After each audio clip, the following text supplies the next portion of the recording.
Martha, Martha, you are anxious and worried about many things. There is need of only one thing. Mary has chosen the better part, and it will not be taken from her. Good morning. Good morning. In our gospel today shows the different status in the faithful life. First, in the person of Martha. No? Martha shows her faith in action. And I don't believe that during the time when Jesus' visit in the house of Martha, Mary, and Lazarus, that Martha did not welcome Jesus. She is the first who welcomed Jesus. So dili pud nato sabton nga wala hatagi credit ni Jesus ang iyaang paningkamot. Pero usahay lagi, mo man na atong usahay pod Filipino hospitality. No, nga bisag naay magbisita, mukalit og kalami atong sudan. No? Ningkamot gyud ta nga mamalit, mangutang kay naay bisita. Pero why not try nga during the time nga doon na tayo mga bisita, kung unsay ato ang pagkaon sa inadlaw-adlaw, moray ato ding ipakaon nila. After all, bisan pa unsaon nimo nagpakaon og atiman og lami ng mga bisita. Panglipang gragyapon na humagkaon. No? Kaya di yun nato ma-please ang atong bisita. Musugutag sa madili, makakita yun na sila unsa nga mga ginagmay nga anggulo nga pwede ta dauton nila. Munang it's okay. Kung ugaling unsay ato ang andamon nga pagkaon sa lamisa, mura nay atong i-receive sa ilaa. Kaysa nindot tagi ang pagbati, kay nakapakaon taglami, pero nagkautang-utang putta. No? Then, the life of Martha sometimes represents our daily life. Nga usahay, bisag Domingo, matintalta sa atong mga inadlaw-adlaw nga buluhaton. Usahay matintaltag panglaba. Usahay matintaltag pangumpra moryo-moryo kay barato. Usahay matintaltag lakaw, matintaltag laag. Hinumduman nato that during Sunday time, it is only that Sunday, no? Nga makapasalamat ta sa Ginoo, nga gikan sa Lunes padulong sa Sabado. Mapasalamatan man lang nato ang Ginoo. Lord, salamat kay sa daghang kay mga grasya nga imong gihatag sa amoa ha. Bisag na mga problema ginagmay, bisag na mga misunderstanding ginagmay, pero sakto gyud ka Lord. Imog yung gigahinan og solusyon ang matag adlaw. Anang panahona, kaning panahona. Today we are sitting at the feet of Christ, listening to His word, listening to the word of life. And after listening to the word of life, we are now ready to partake the bread of life. Dili ba na pinakanindot kaayo nga buluhaton sa atong kinabuhi sa pagtuo? No? Because during the Holy Mass, when the priest saying in front of you, in alter Christo, do this in remembrance of me. Nga kita nahinumdum sa buhat sa Ginoo gikan sa Lunes padulong sa Sabado ug angay tang magpasalamat sa Ginoo. That 2,000 years ago, we remembered the saving action of Christ on the cross. Do this in remembrance of me. Kaya ikaw karon nga naminaw sa akong tiilan, sa altar, sa simbahan sa Dios, sa panahon nga mubiya ka aning kalibutana, inig-atubang nimo nako nga imong Dios, hinumduman puti ka. And that is the best action of Jesus Christ during the Holy Mass that we need to remember. Kung magpalimot-limot lang ta, mo gyud atong dako kaayong tulubagon sa Ginoo. Kay di man ta pwede manghulam og Domingo. Nga moingon lang tagsunod na lang ta Domingo kay ulan-ulan manggod. Sunod na lang ta Domingo kay bagyo. No. Dagang pamaagi. Sa una, if I could still remember, no, during our barrio visit kay naay pare, bahalag mag-ulan, magpandong yun may dahon sa saging. Muna inana nga mo ang kadasig sa una. But now, we have so many reasons to give. No? Pag gusto mo, maraming sanang paraan. Pero pag ayaw mo, maraming dahilan. Munang, it is good, na, and right and fitting that we need to reflect every time, no, nga kung Domingo ugma, karong Sabado sa gabi, akong andamon na daan akong kaugalingon, dili ko pwede nga magbilar. Dili ko pwede nga kanang magdupas-dupas inikasandi. Andamon ako daan akong sinina, then remind your children, no, nga dili maglaag-laag. Parang during the time of Sunday obligation, dili ta magduka. No? Sahay, manimba ta murag alimatok. No, walay energy. No, walay energy. Nga naman, nahurot o kulipad sa cellphone. It's unfair. We only have 1 hour to give thanks to the Lord. And yet, wala pa yung equality. No? Sa ubang relihiyon, they have their praise and worship a half a day. Usahay whole day. But they are happy. Pero kitang mga Katoliko usahay, walay quality. No?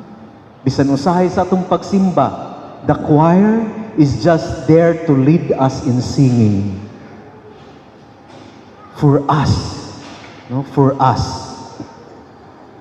So munang mo kanta pod unta ta, showing to God our active participation. Kaya kung ang ato alang choir may atong pakantahon, si Ricky ra in town o usa ka buok choir. Inon sa may atong expectation. Are you watching the showdown of Pacquiao and Barrios? Dili biya. The Holy Mass is not a cinema. It's not a showdown. That is why we have supposed to be an attitude to give as active participation. Kung gikinahanglan mo kanta ta. Kung gikinahanglan nga mutubag ta. This is only the hour, no, nga makapasalamat ta sa Ginoo. Munang ayaw sayanga, no, ayaw sayanga. Munang in our gospel today, though in the person of Mary represents our daily living, no? Sahay munay giingon. Ang atong tanan nga mga trabaho, mga igsoon, dili mahuman. Pero kung dili ta maantigong mupahulay, kita mo'y humanon sa atong trabaho. Munay ka matuuran. And that is why we have to take rest. No? Rest at the bosom of the Lord. Like Mary in our gospel today, When Martha represents that faith in action, Mary then represents also as faith in listening. Kaya kung dili po ta maminaw sa pulong sa kinabuhi, unsa may maggiya, magtultol nato sa dalan sa kinabuhi. Distorted na daan atong morality. On the other hand, we don't also give justice to the Lord who give us life, no? Who give us talents and abilities. Dili ta kuan ba? Wala tay sense of gratitude usahay. Munang nindot rapot nga sa pagkatinuod lang, no? Moingon gyud unta kon ninyo. Mas nindot gyud nga di nato palabyon ang Domingo nga dili ta makasimba. Please attend Mass on Sunday. Unya inigtan-aw po ninyo sa iyong tapad, wala diha inyong mga anak, inyong apo. Inig pa mauli ron, take the responsibility to remind them, no, to attend Mass kung asa man sila ang ilang availability. Napay second Mass, napay third Mass, fourth Mass, fifth Mass. Saro namang yun po, ug dili sila makasimba. Kay sa mga panahon ug gikayon, ngayon tugutan ninyong mga anak ug apo, nga it's okay, na bisag makasimba o dili, okay ra di ang kinabuhi. No. During the time that you are only allowing your children not to attend Mass on Sunday, they missed half of their life. Kaya sa pagkatinuod, it is only during this time. Karon ra nga Domingo, nga naantigo ta, nga nahinumdum sa Ginoo, munang hinumduman po ta sa Ginoo. Wa ta kabalo. Kung mo-absent taron nga Domingo, pagkalunis padulong sa Sabado, wala ta kabalo unsay mahitabo nato. Uwad-an mag-break ng rural. Unsa pay mahitabo nato along the way sa atong pagbaklay, samtang nag-amping ta sa atong kinabuhi, do na po'y uban nga gatinanghag ra sa kinabuhi. Wa ta kabalo. Then try to recall, no, nga kana bang wala ka kasimba karong Dominguha. Nya katuramang Dominguha ang hinumduman ka sa Ginoo sa katapusan nga imong gibuhat sa imong kinabuhi. Unsa kay atong bation kung moingon sa ang Ginoo nato, wala lagi ko kahinumdum nimo nga nahinumdum kanako. Nganuman kay we missed attending Mass on Sunday. Faith in listening. Dili ra man pud unta na siya dugay. Madugay lang kung ang pari wala makahanay sa iyang homilya. Galibot-libot ra sa usa ka barangay. Pero it's okay. Anyway, kani siya nga oras ato maning gigahin para sa Ginoo. Unang ayaw, don't be too anxious and worried either. Kay usahay sa atong kinabuhi, daghan kay tang mga kabalakaw kahingawa sa atong pagikan lang sus, nasirad-an ba ka atong gate, nasirad-an ba ka atong main door, nasirad-an ba ka ang kahadihero, napasawan ba ka ang baboy. Daghan kay tang mga kabalakan. Once we are already inside the church, offer all to God. Unsay nakapabalaka nimo. Kay ang tanan, ang Ginoo mo'y magplastar, magpanalipod nato. Ayaw lang yung kabalaka. No? Ayaw lang yung kabalaka. Today, you have chosen the better part. Pagpaminaw sa pulong sa kinabuhi ug pag-ambit nato sa pagkaon sa kinabuhi. And it is then that the third person in our gospel today, Lazarus, who experienced the faith in suffering and resurrection. Di ba gibanhaw biya si Lazarus sa Ginoo? Wala man tuod siya daghang istorya karon sa atong ebanghelyo, but Lazarus represents our Christian faith of suffering and resurrection. Di pa sinati siya sa Ginoo sa pagkabanhaw. So sumada total, kung atong tan-awon ron, ang tulo ka tawo sa atong ebanghelyo, Maria, nga nagrepresentar sa atong panginabuhi, aron ta mabuhi, Mary, nga nagrepresentar nga kinahanglang maminaw ta sa pulong sa kinabuhi, o Lazarus nga nagrepresentar sa atong kinabuhi sa umaabot, eternal life, the life of the resurrection. Kini nahitabo during the time when Mary, Martha, and Lazarus built up a certain relationship to Jesus. Relasyon, no? Posible man nga mangutana ta nga ngano pod si Jesus nga diha ra man gyud nagbalik-balik ni Marta, ni Maria ug ni Lazaro. Kay musugotag sa madili na magyutay circle of friends nga komportable ta inig adto nato. Munang dili angay kasinahan. Kung naay pare nga dito siya ganahan anang balaya, subiit. Ayaw kasina. Ayaw kasina. Ang labing importante nga after ana kanang pamilyaha mamahimong masuod diha sa pamilya sa Ginoo.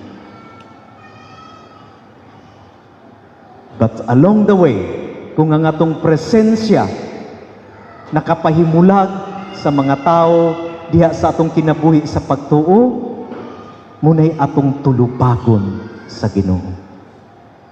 The life of Jesus in our gospel today shows us an itinerant life. No, walay permanente nga panimalay. Kay nagbalhin-balhin siya. Like in our first reading today, like Abraham and Sarah, nga naay dumuduo nga miabot sa ilang balay, and yet ilang gihikayan, ilang giatiman, ilang gipakaon. And prior to this, there is also a reading, no, nga katong babae nga biyuda, nga dunay niabot niya nga misyonero, nga nagsangyaw sa kaluwasan, nagsangyaw sa ebanghelyo, niya ningon siya nga, hala, isa na lang ra ba ni kakumkum nga harina akong nabilin nga pagkaon, ug jutay nga olibo nga oil, para na lang ninako og sa akong apo, kung kuhaon ninimo, mamatay nami. Pero unsa may nahitabo? Gingnan sila ni Propeta Elisea. Lutuan lang na, ug pakan ako. And after sa pagluto sa maong biyuda, ang harina nga iya ang gihimo, mas didaghan o didaghan pa. Ug ang oil nga nahibilin nga gamay ra, nidaghan pa nga mahimo pa nilang pagkaon sulod sa usa ka bulan. So nagpasabot kini nga ang tanan natong mga hinaguan, tanan natong gipang sakripisyuhan, kinahanglan yun nga mubalik ta ini ka Domingo aron daygo natog pasalamatan ang Ginoo. Aron inang paagiha, God will bless our endeavor. Kinsa may Ginoo nga dili malipay kung ikaw mahinumdum sa mga grasya nga imong nadawat gikan sa Lunes padulong sa Sabado. Dili ba mo ingon gyud ang Ginoo? Okay? Ugma, Lunes, tagaan na po ka na kong dugang grasya nga imong gamiton aron makapaambit ka ngadto sa uban. That is our life in faith.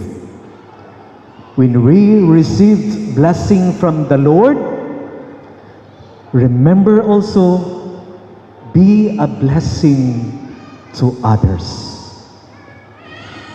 And remember always to attend Mass every Sunday